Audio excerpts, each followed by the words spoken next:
Hello, Katden lovers and Katden followers. This is gonna be a big news or good news para sa lahat sapagkat ipinakita ni Miss Catherine Bernardo kung gaano kalaki ang tsansa ni Mr. Alden Richards. But before that, if you haven't subscribed yet to my YouTube channel, please don't forget to like, share, and subscribe at hit mo na rin ang notification bell for more showbiz updates. Bago tayo of course magpatuloy sa ating updates for today's video, nais ko po muna magpasalamat of course sa lahat ng mga legit viewers, subscribers at ang lahat ng mga legit na nagmamahal at sumusubaybay sa mga updates natin.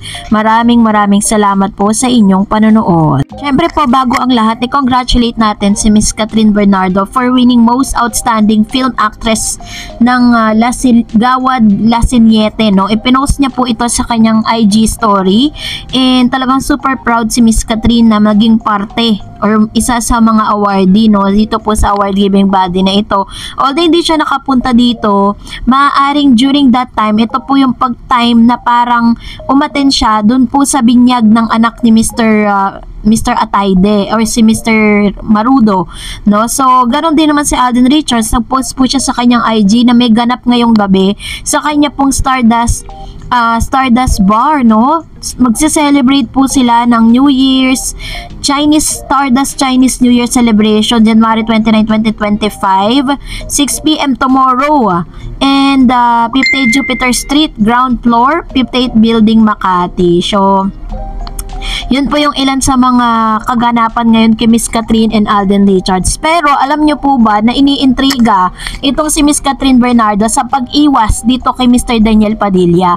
So habang binabasa ko po at nabalitaan ko tong news na to, talagang sinabi ko, kinunclude ko na napakalaki talaga ng tsansa ni Mr. Alden Richards for Catherine.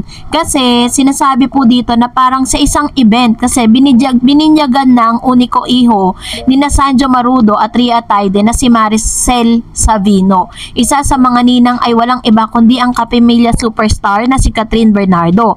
Nandun din ang jowa ni RK Bagaching na si Jane Oinesa bilang isa sa mga godmothers. Sa kumalat na picture ng binyag, naiintriga ang ilang mga netizen dahil walang ibang close friends ni Ria tulad ni Colleen Garcia, Alora Sasam at maging ang in-law nitong si Miss Maine nitong si Maine. Si Miss Alora Sasam po, upon checking, nasa Davao siya ngayon dahil meron po silang shooting. Nagbigay naman, ganon din naman ang mga ka-close kay Sanjo Marudo tulad ni Daniel Padilla. Nagbigay naman ng kanya mga haka-haka ang mga netizen sa naganap na christening. Ito ang ilan sa mga hirit. Teka, bakit wala si DJ? Bakit ba ang dami na namang hinahanap? Pag di ba invited na ninang o ninong ng kaibigan, may issue na agad? Nag-iiwasan sina DJ at Kat. For sure nasa invited list si Daniel dahil best friend siya ni Sanjo. Baka hindi lang naka-attend o may sub, sabi naman ng ilang mga netizen. Wow, kung totoong magkumpara at magkumari na ang Katniel. Happy to know na intact pa rin ang friendship ni Ria at Catherine. I know Kat will be a good ninang. She definitely had the good values and principle which are worth emulating. Sinasabi po ng ilan na parang napaka-imposible daw na hindi umattend or hindi pumunta dyan si Daniel. Kasi nga, di ba, parang best friend nga ni Mr. Sanjo Marudo yan eh. Nung kasagsagan po ng kanilang breakup, si Sanjo talaga yung kasama ni Mr. Daniel Padilla nung siya po ay namundo, kasama po ang ilan sa mga close friends at yung kanya pong wife-to-be na si Miss Ria Atayde. Dahil po dito, sinasabi ng ilan na totoo nga mga intriga na talagang wala nang kapag-asa pa si Daniel Padilla at Catherine Bernardo dahil dito po sa simpleng selebrasyon ay talagang makikita mo na si Daniel na mismong umiiwas dito kay Miss Catherine. Maaring naganap nga yung sinasabi nilang pag-uusap dahil po sa closure para po talagang ma-close na yung kanilang chapter. And this time, sinasabi ng ilang mga netizen sa mga reactions po nila na talagang napakalaki ng tsansa ni Mr. Alden Richards na magkaroon po talaga ng siya po yung magiging pangalawa, no, magiging pangalawang love life nitong si Catherine, matapos nga na maramdaman ng ilang mga netizen na talagang umiiwas na si Daniel with Catherine dahil tinanggalan na nga ng pag-asa ni Miss Catherine ang isang Daniel Padilla, na bagay na talagang ikinatuwa ng lahat kasi parang ito po yung panahon para mag-celebrate, ano, dahil nakikita natin talaga na talagang going strong at talagang sobrang film yung decision ni Miss Catherine na wala nang turning back pa, wala nang pwede pang ibalik, at nais niya na rin talaga magsimula ng bago.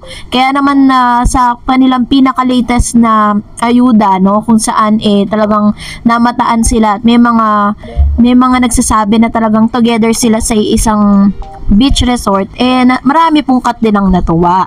And for that, mag-react tayo sa mga komento ninyo. Unahin natin si Ma'am si Elena Galgo. Sabi niya, Mama Min, wag mong pabayaan si Catherine kasi pag bumalik siya kay Daniel, hindi na sikat-sikat. Bababa na siya, paglaruan lang siya ni Summer at tatawa na yan at lalo siyang yayabang, at who cares kung walang cut din, hindi na bale, basta huwag na siyang bumalik kay Daniel, lalo nang yumabang yan Daniel na yan. Ayan, ito naman yung kanyang observation, kanyang komento. Sabi niya, parang sinasabi niya, if you're going to transpose yung kanyang sentence, parang sinasabi niya, okay lang na hindi magkatuloy si Catherine at saka si Alden, basta make sure na hindi siya babalik kay Daniel Padilla, no? Minsan talaga kailangan para desisyon tayo sa buhay, 'di ba? Pero although ito yung kanyang opinion, let's respect to that. Sabi ni Miss Piggy Yu, baka naabutan si Permin, ang nanay ni Summer, nung nagka-issue ang Daniel at Andrea B. Kung siraan ay niya malala. Nung time na yon, naka-confirm ata si Lolit Solis at binalita niya ring binigyan daw si Lolit ng nanay ni Andrea ng sobre, tapos sabi niya sana all daw. At nang ibalita niya ulit si Andrea, nag-iba ng ihip ng balita niya at pinupuri niya si girl. Kaya wag nang magtaka kung burihin niya ngayon si Summer dahil for sure naabutan na yan ni Carla. Ganyan naman ng mga reporters na tulad ni Christy Permin, kailangan sampalin ng sobre sa magkabilang pisngi para maging magandang image ang artista. Alam niya, tama po itong sinabi ni Piggy Yu. Kasi nung time na yon, nung sinasabi niyo po na parang nag-abot nga yung mother ni Miss Andrea Brillantes doon po kay Miss Lolit Solis, no, sinabi niya doon na hindi raw bagay si Alden Richards kay Miss Catherine, mas gusto niya raw si Andrea Brillantes. Totoo nga, no, talagang sumaswakto talaga. Sabi ni Miss Harukana na, paano ba naman huminto naman ligo si Alden kasi wala na siyang mapapalaki kat nakuha niya na ang gusto niya na magka-sequel at kumita ng pera. Tingnan nyo, kung pupunta pa si Alden sa event ni Kant nang wala siyang mapapalang pera. Grabe naman, grabe naman pagka-judgmental ni Harukana na, no? 7. So, but anyways, yun talaga yung kanyang opinion eh. Galangin din natin kung ano po yung kanyang reaction patungkol dito. Kung talagang yun yung nakikita niya sa bawat situation, kasi syempre, iba-iba naman tayo ng perception, iba-iba tayo ng assumption with regards to that. Sabi ni Miss Mercy, siya naman ang nagkumpara sa dalawa. Parang may mapag-usapan sila Christy Permin kasi wala nang maniniwala kay Christy Permin na alam ko gusto ni Christy Permin pag-awain both sides of fandom. Akala ni Christy paniniwalaan siya kaya hindi ako naniniwala kung binabato siya sa issue sa kanila. Mas naniniwala ako sa mga sinasabi ni Alden. Wala pang HLA, pumupunta na si Alden sa bahay ni Kat. Ngayon pa, di magawa ni Alden magpunta sa bahay ni Kat. Kaya walang katotohanan sinasabi ni Christy, basta chill lang tayo. Ayan, ito naman yung kanyang observation at komento patungkol dito po sa bagay na ito, no? Which is, agree din po ako kay Ma'am si Mercy sa Limbagan. And dito ko po talaga nakumpirma talaga na tama yung sinasabi po kanina ng isang nag-comment na talagang kailangan may bayaran na gaganap, ano. So, salamat po Ma'am si Mercy. And of course, sabi ni Miss Agnes, ang alam ko lang sa tagal ko na nagbabasa at nanonood sa showbiz chismis galing sa kanilang dalawa, laging may bahid na katotohanan. Credible yung dalawang yan. Pag yan ang nagbalita, wait ka na lang to be confirmed. Dahil kadalasan, hindi muna umaamin ng artistang involved, pero at the end, totoo pala. Kung may usok, tsak may apoy. Baka nga naman talagang mahal pa ni Catherine si Daniel dahil 11 years is 11 years. Ang genuine fan na love ang artista nila, magiging, ayan, ito naman yung kanyang point of view, no, na parang sinasabi niya, naniniwala siya sa sinasabi ni Christy at ni Mr. OG Diaz na talagang may part 2 pa ang relationship ng Katniel. Sabi niya, genuine fan na love ang artist nila, magiging happy kung saan happy ang artistang yun. At miss, magkaiba ang taste ng bawat tao. Sa iba magaling si Alden, pero iba hindi. Merong si Daniel ang magaling umarte, sa iba hindi. Kasi we are different naman talaga from each other. Kaya dapat gets nyo yun. relasyon. Hindi pwedeng lahat same lang ang taste. We are uniquely created by God, kaya normal lang na magkaiba-iba tayo. Maging mature sana kayo sa pag-iisip. Tama naman siya, 'di ba? Yun ang sinasabi ko po sa inyo, na maaaring may sariling galing si Alden Richards, may sariling galing din si Daniel Padilla. Kaya po talagang nakukumpara silang dalawa. Hindi natin pwedeng hanapin yung galing ni Daniel kay Alden, at ganon din naman vice versa, 'di ba? Kasi magkaibang tao sila. And of course, sabi ni Sir Dan, kahit i-compare nila si Alden kay Summer, malabo nang maabot ni Summer yung naabot ni Alden, na worldwide kumikita ang movie. Try nila solo lang si DJ, madaming manonood. Magaling si Anthony, bagay maging action. Sabi ni Jay Corazon, isa lang ibig sabihin yan, may parang involved dyan. Magkano kaya binayad ni Daniel dyan? And sabi pa niya ni Babe Bagakay, kasi po may movie si DJ, kaya pinaiingay ang name ni DJ. Basta Alden, tiwala lang na lang tayo kanila Alden at Kat. Ayan, to naman yung kanyang komento.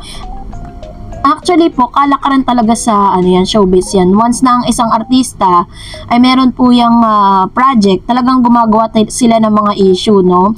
And sabi ni Miss Virgie, hi Ma'am Dars, happy victorious day to you and to your family. God bless you, and also to all Katden supporters, followers, and fans. Ma'am Dars, thanks again for Katden updates. Totoo ka, Ma'am Dars, kaya hindi na ako nanonood sa Showbiz Now na Twisty Permin kasi siya ang nagkakalat ng kakasisira sa Katden. Panay ang puri niya ngayon kay Summer. Grabe, magkano kaya binayad sa kanya? Anyway, kahit anong paninira nila ang Katden or walang ayuda, I will never leave Katden. I'm still forever Katden because I believe na sila na. Miss you Katden, love you both, Mama. Ayan, ito naman yung kanyang comment with regards to this. And tama naman po, 'di ba? Parang kahit ano pong kasiraan pang ilabas po nila patungkol po sa magkabilang panig, talagang pa rin, lalabas at lalabas pa rin ang katotohanan at hindi natin mabubura 'yon, 'di ba? So, syempre, doon pa rin tayo sa may mga ebidensya, 'di ba? And of course, sabi ni Mr. Dong Tats, intrigera talaga yan si Christina yan. Sana magbago siya. Matagal na siya sa industriya, pero di pa rin nagbabago. Kaya dami niya kaso dahil magaling si Ian at Richard G na action star. Kaya dami nanonood sa Incognito. Not because DP is there. Malaki nga siguro na ibigay dyan sa kanya. Can't wait for DP na mag-solo siya sa isang action na role. Doon natin malalaman. At least si Alden sa Pulang Araw, siya ang main character at napatunayan niya ang galing niya sa pag-arte. Kudos Alden Richards. Ayan.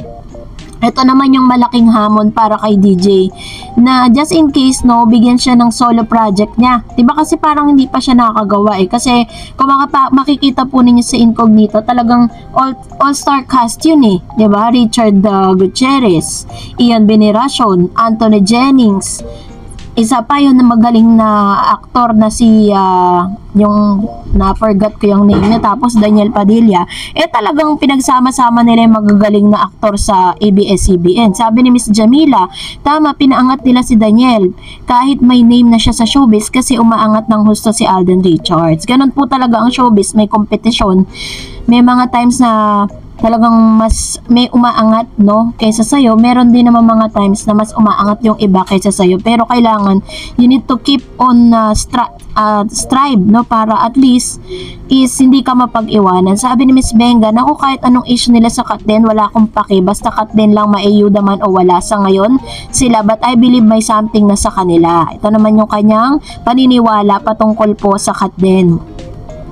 Marami mga issue kasi may naririnig po akong news at ipahatid ko sa inyo pag napatunayan ko na. Sabi ni Ma'am Perla, hay nako, di ko na pinapanood si SNN, although I like her two partners, I don't care. Pag wala silang ganap ng Katden, hintayin ko na lang anuman news sa kanila. Ayan, salamat Ma'am Perla Takahana at maraming salamat for the gift and that's it for today. For more videos and updates, please don't forget to like and subscribe, and please don't forget to follow my Facebook page, Dar Eds TV. God bless everyone!